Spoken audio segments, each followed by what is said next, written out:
was sitting near to the window screen, and I found that somewhere, and then plane was really new because it was my first time to enter the plane, and I even couldn't know where are we heading to. To go to a new place that you have even no knowledge. I'll make it, and I will come to Australia and live like other people without much worry.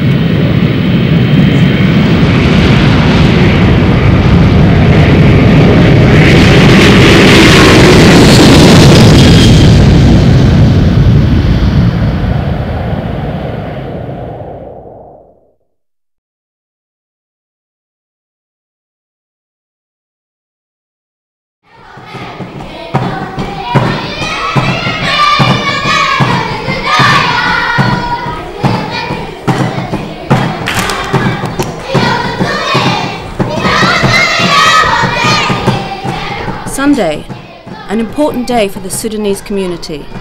The children attend Sunday school, where they take part in singing and dancing in their native tongue of Dinka. They are the new generation of Sudanese Australians. Not far from the Sunday school, the adults attend the Sunday Mass. The Southern Sudanese are evangelist Christians and take great joy in their rituals. For this is the first time in their history that they have had the freedom to express their religious beliefs free from persecution.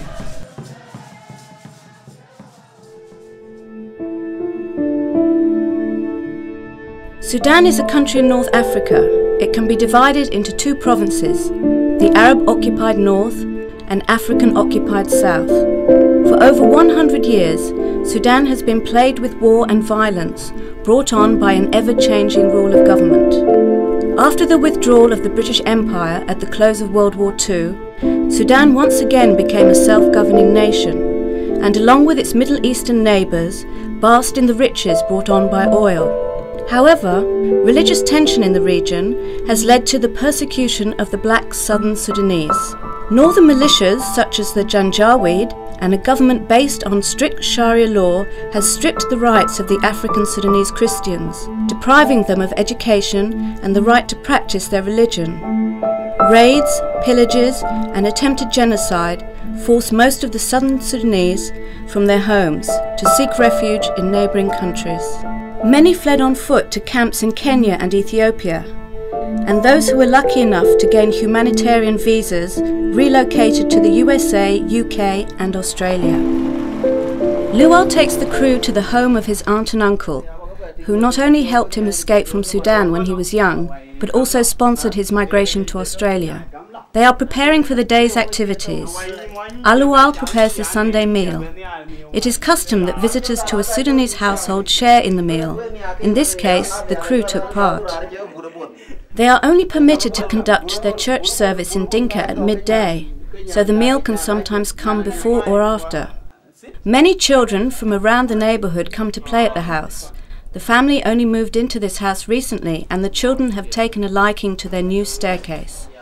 We met with Ajaka Jang, a bicultural counsellor for refugees at Service for Trauma and Torture Survivors in Western Sydney.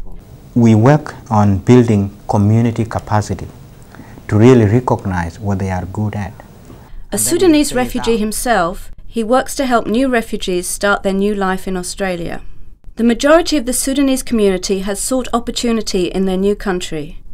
Never before have services such as tertiary education, healthcare or career development been so widely available. I'm studying at USQ at the moment. I'm studying biomedical science. So I find it really hard, but anyway, I will go ahead with it. The challenges that they faced, and I went through that too, is something along the line of language.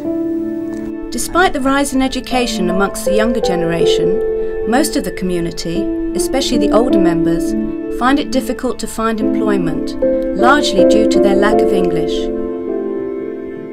The Sudanese population has spread across Australia. Recent events have caused a stir in the peace between the people and their host country.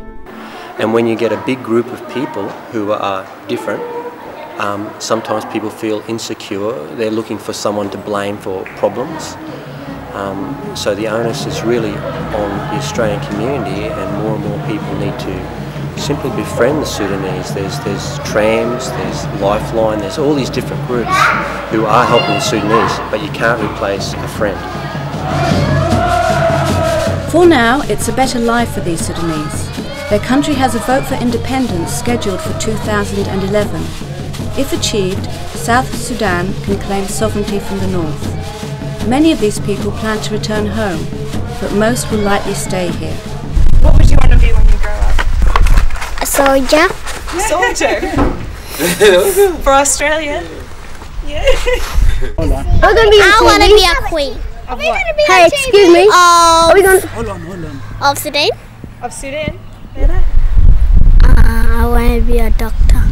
For now they are safe. For this community, the dangers of the past are behind them, but not forgotten. They continue to plead their case to the Western countries in hope that peace will someday return to their homeland.